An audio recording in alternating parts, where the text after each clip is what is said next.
Eu sou Isabela Andrade, esse é o Pauta Única. Não, mentira, é o contrário.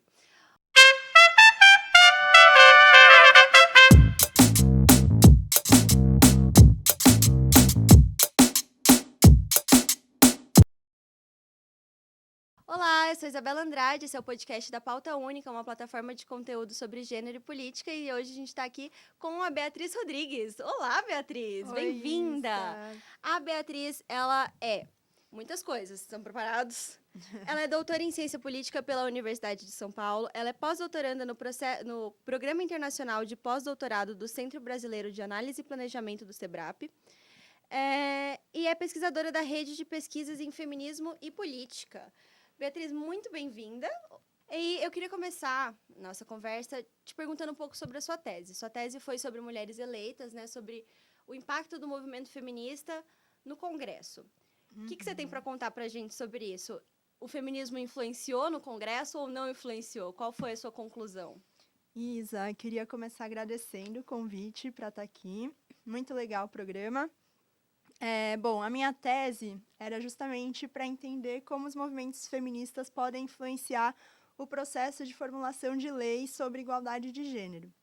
E aí, o que a gente pode dizer? Influenciou ou não influenciou? Acho que depende do tema, né? Por exemplo, no caso da violência contra as mulheres, eu fiz um estudo de caso sobre o processo de tramitação da Lei Maria da Penha. Ah, que legal. E, nesse caso, teve uma articulação muito grande do movimento feminista para que o projeto de lei fosse aprovado. O próprio projeto foi elaborado pelos movimentos feministas, apresentado pela Secretaria de Políticas para as Mulheres para a bancada feminina, e aí esse processo de tramitação foi acontecendo até aprovar a versão final do projeto, como a gente conhece, que é um projeto super importante até hoje, né? Quando a gente olha para outros temas, como, por exemplo, a questão da legalização do aborto, que em outros países aqui na América Latina a gente tem avançado muito, no caso da Argentina, no caso do México, no caso do Chile, e aqui no Brasil essa é uma pauta que a gente tem muita dificuldade em avançar. Sim. No caso da legalização do aborto, apesar do ativismo feminista a favor dessa pauta, foram enfrentadas muitas barreiras dentro do Congresso para que essa pauta avançasse, principalmente de uma bancada mais conservadora, religiosa, né? E uma coisa interessante da gente pensar é como a bancada feminina, ela também, né, dependendo do tema, acaba se articulando ou não se articulando. Então, existem pautas consensuais, pautas que não são. E outra coisa determinante para a aprovação desses projetos é o apoio da bancada masculina, porque a gente tem uma bancada feminina muito pequena. Sim. Hoje em dia no Congresso, né? A gente é 15% das cadeiras. Agora, 15%. Agora, 15%. Quando foi a Lei Maria da Penha, quando foi a discussão sobre lei de cotas para as mulheres na política, era uma bancada ainda menor. De 13 ainda, né? Do que a gente tem hoje. Então, esse apoio dos parlamentares homens para os projetos, no caso brasileiro, que é um legislativo com uma subrepresentação muito grande, foi decisivo também. Então, essa construção de coalizões multipartidárias foi decisiva para a aprovação desses projetos. Então, o que eu posso te dizer é, o movimento feminista ele tem influência na aprovação de alguns temas e de outros não, né? Isso vai depender dessas construções, dessas coalizões. Legal. E aí, assim, a gente agora, você acabou de falar sobre esse aumento aí, a gente tem um aumento considerável. A bancada feminina cresce, mas a bancada feminista não. Como você enxerga isso? É bem legal essa pergunta também, para a gente pensar a questão da representação das mulheres, né? A gente tem uma bancada feminina, mas a bancada feminista é diferente, né? São aquelas mulheres que apoiam os projetos que vêm historicamente do movimento feminista. E nos últimos anos, o que a gente tem visto é um aumento de uma bancada feminina mais conservadora, mais vinculada a partidos de direita, que formaram a base do governo Bolsonaro, por exemplo, né? Então, mulheres que ganharam um destaque muito grande durante o governo Bolsonaro. E isso apresenta uma série de limites para que a gente possa avançar nas pautas relacionadas à igualdade de gênero.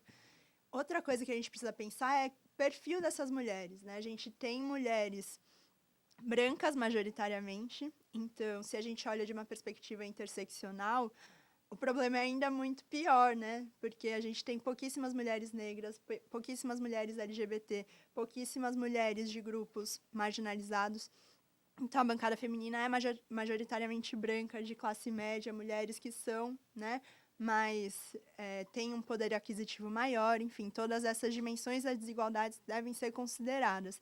Então, a gente quer que não tenha só mais mulheres dentro da política, mas a gente quer que tenha mulheres feministas, porque por isso que às vezes a pauta de mulheres na política acaba sendo um pouco esvaziada, né? As pessoas ficam, mais mulheres, mas vamos discutir o conteúdo dessas políticas, o que essas mulheres estão defendendo, a plataforma dessas mulheres, é uma discussão muito importante para a gente fazer também. Com certeza. E aí, seguindo nessa mesma lógica, então a gente tem aí uma quantidade considerável de mulheres que estão hoje na política, que estão no Congresso e que são antifeministas, né?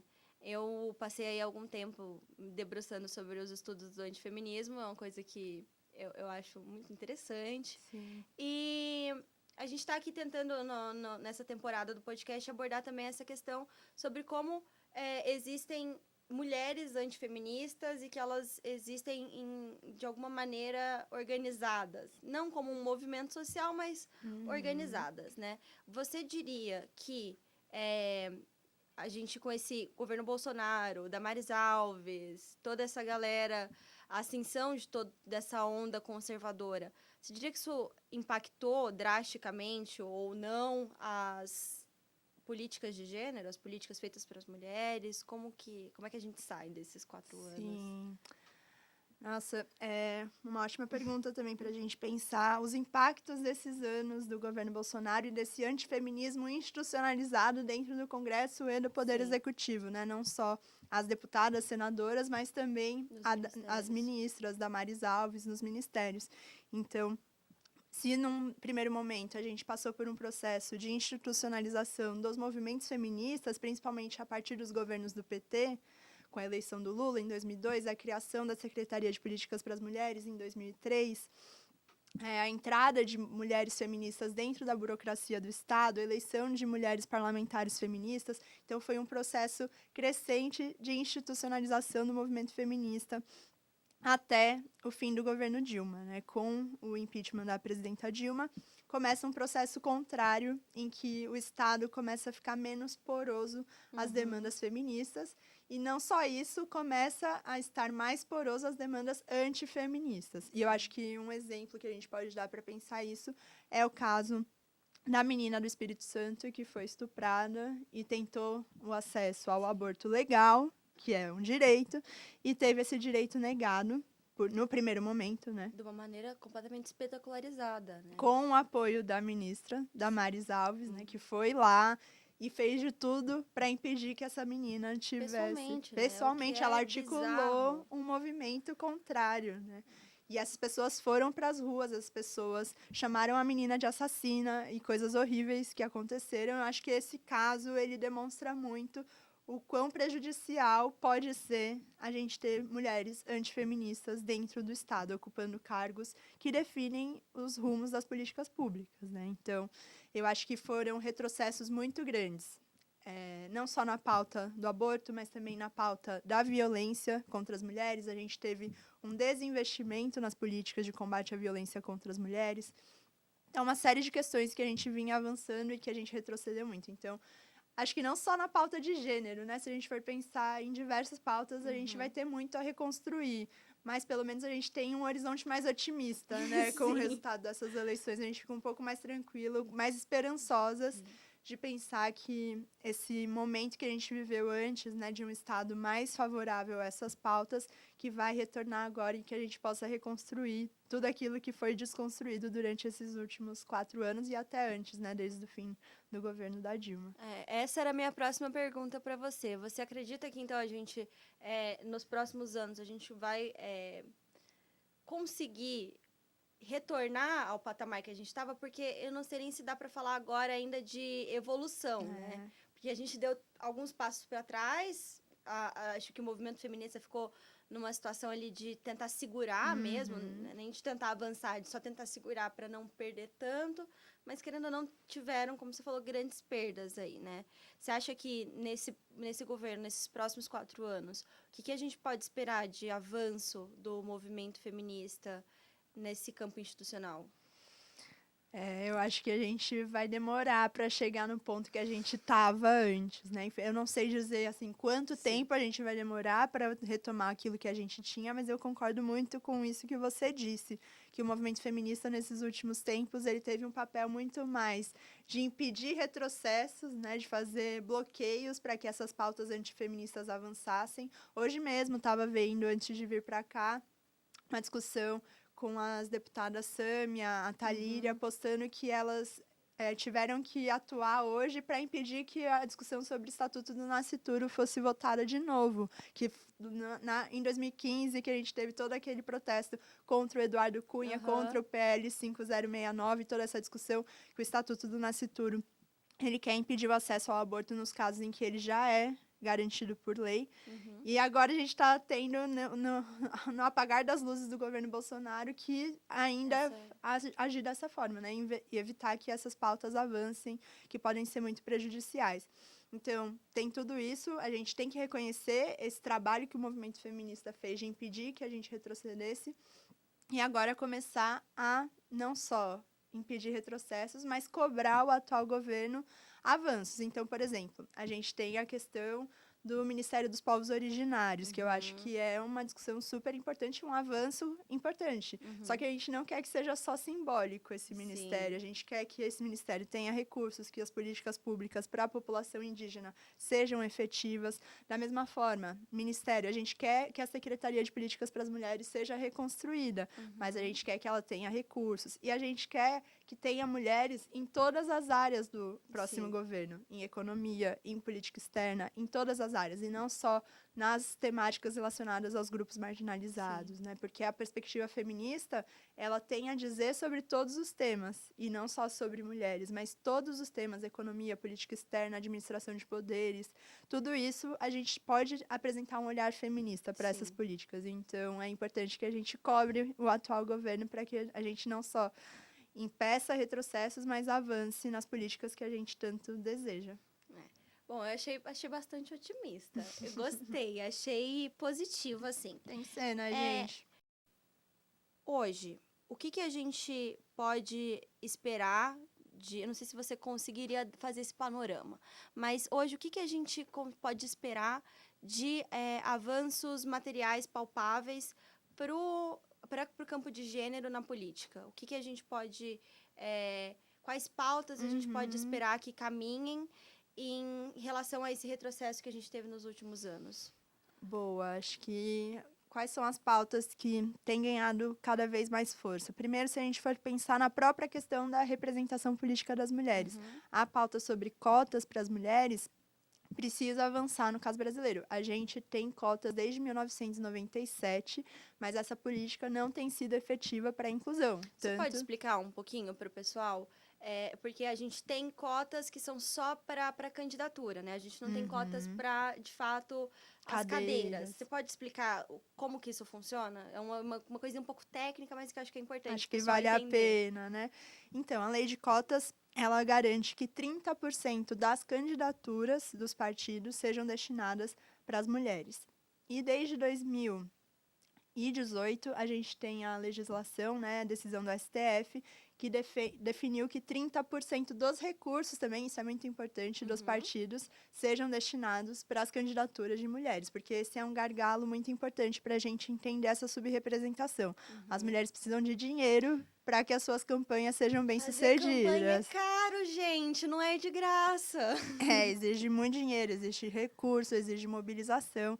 Então, é importante que essas mulheres sejam financiadas.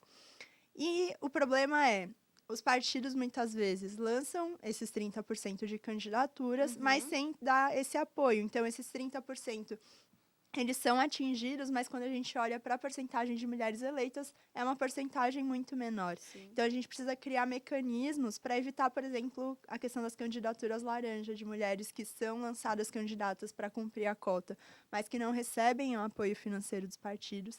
Então, essa é uma pauta que eu acho que no próximo período a gente tem que olhar com mais atenção. E essa discussão da gente ter reserva não só de candidatas, mas também de cadeiras dentro do parlamento. E aí, não só para as mulheres, mas também para pessoas negras, que é uma discussão que a gente precisa fazer. Eu acho que é uma pauta que a gente vai avançar no próximo período. E eu acho que uma pauta muito legal, que também olhando para as nossas irmãs latino-americanas e inspirando assim a questão do que elas vêm discutindo e tudo mais, na Argentina a gente teve não só a aprovação da legalização do aborto, mas também da aposentadoria para as mulheres que exerceram trabalhos de cuidado ao longo da vida, né? De que essas mulheres que não tiveram emprego formal com carteira assinada, que elas possam se aposentar, porque cuidar é também um trabalho, né? Sim. E aqui no Brasil a gente tem um projeto de lei em tramitação que está defendendo a mesma política, né? De que essas mulheres possam se aposentar. Então, eu acho que é uma outra coisa que o governo deveria apoiar em termos de promoção da igualdade de gênero. E aí, pensar na questão da violência contra as mulheres, que eu acho que ainda é um problema muito sério na sociedade brasileira, né? Os casos de feminicídio, e aí que é a forma mais extrema dessa violência, mas também outras formas de violência que sem mecanismos efetivos, por exemplo, a gente teve a aprovação da Lei Maria da Penha, mas a gente sabe que ainda há muitos problemas para a implementação da lei, que as mulheres que vão à delegacia ainda enfrentam muitas dificuldades. Então, essa é outra pauta, assim, que acho que tem um consenso muito grande dentro da sociedade brasileira que a gente precisa avançar. Então, eu destacaria essas, assim, a questão da política, a questão do trabalho, de reconhecer o trabalho de cuidado como um trabalho, e a questão do combate à violência como coisas que a gente precisa urgentemente avançar para que a gente tenha uma sociedade mais igualitária em termos de igualdade de gênero. Bom, perfeito. Gente, agora a gente vai para nossa última pergunta, que é uma indicação. Um livro, um filme, uma série, alguma coisa, algum tipo de entretenimento aí para quem tá ouvindo a gente. O que você recomenda dentro dessa temática? O que você acha que seria legal? Uma coisa, assim, se for um livro, te peço que seja... Daí você também indica um filme, alguma coisa divertida aí, porque, né? Para dar uma equilibrada. Nem só de estudo vive o homem. Então, se você puder fazer alguma indicação aí pro pessoal de casa. Posso. É muita coisa. Mas, bom, vou... Assim, os primeiros que vieram na minha cabeça, eu indico um filme chamado Lobby do Batom, que ele conta a história das mulheres durante o período da Assembleia Nacional Constituinte, como que as parlamentares feministas, naquele momento tão importante da nossa história, se articularam para garantir alguns direitos, como a questão das creches, por exemplo, a própria questão da violência que foi pautada naquele momento. Então, vários dos direitos que a gente tem hoje em dia, a gente tem porque essas mulheres, naquele momento, lutaram para que esses direitos fossem garantidos. E aí conta toda essa história da articulação das mulheres e como esse nome, Lobby do Batom, foi um nome pejorativo dado por parlamentares homens. Tipo, lá vem essas mulheres do Lobby do Batom enchendo nosso saco. E elas falavam, tudo bem, podem chamar a gente de Lobby do Batom, mas vocês vão ter que ouvir as nossas demandas e vão ter que levar a sério aquilo que a gente está falando. Então, é um filme bem legal e acho que tem essa função histórica de registrar esse momento muito importante. Onde a gente encontra esse filme? No Globoplay. Legal, gente, Globoplay. Globoplay, tá lá. E um livro que não é um livro teórico, não vou indicar nada teórico, gente. É um livro que é um romance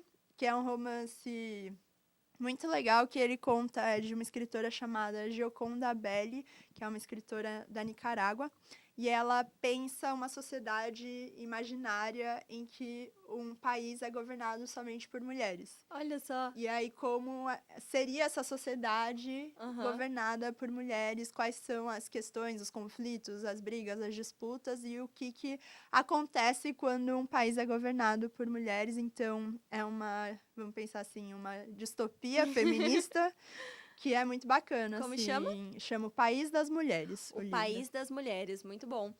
Nessa mesma lógica, tem um quadrinho que chama Woman's World. Eu tenho uma dificuldade gigante de falar mundo em inglês, gente, mas é isso, o Mundo das Mulheres. É um quadrinho onde todos os homens morreram. Não tem mais homem, acabaram os homens. E aí é um mundo onde só tem mulheres. Recomendo também, quem quiser. Não conheço esse, vou procurar. Tem e-book muito bom, é muito engraçado. Vou procurar. Enfim, Bia, muito, muito, muito obrigada pela sua presença. Eu, assim, acompanho a sua formação aí, tô acompanhando as suas publicações. Você é uma profissional brilhante, é uma honra ter você aqui. Enfim, espero poder recebê-la de novo e, enfim, trocar mais, que eu acho que você tem muito mais ainda para contar pra gente. E é isso, muito obrigada. Conta pro pessoal aonde a gente te encontra, as redes sociais. Passa seus arrobas. Isa, obrigada pelo convite. Foi muito boa a conversa. Gostei muito do nosso papo aqui hoje. Acho que toda vez que você me chamar, pode contar que eu venho. Boa. E meu Instagram é @beatriz.rsanches. Sempre compartilho algumas coisas que eu estou fazendo em termos de pesquisa, sempre nesse tema das mulheres na política. E é isso. Agradeço demais pelo convite. Muito, muito, muito obrigada. E é isso, gente. Até a próxima. A gente se vê na próxima semana. E é isso. Tchau.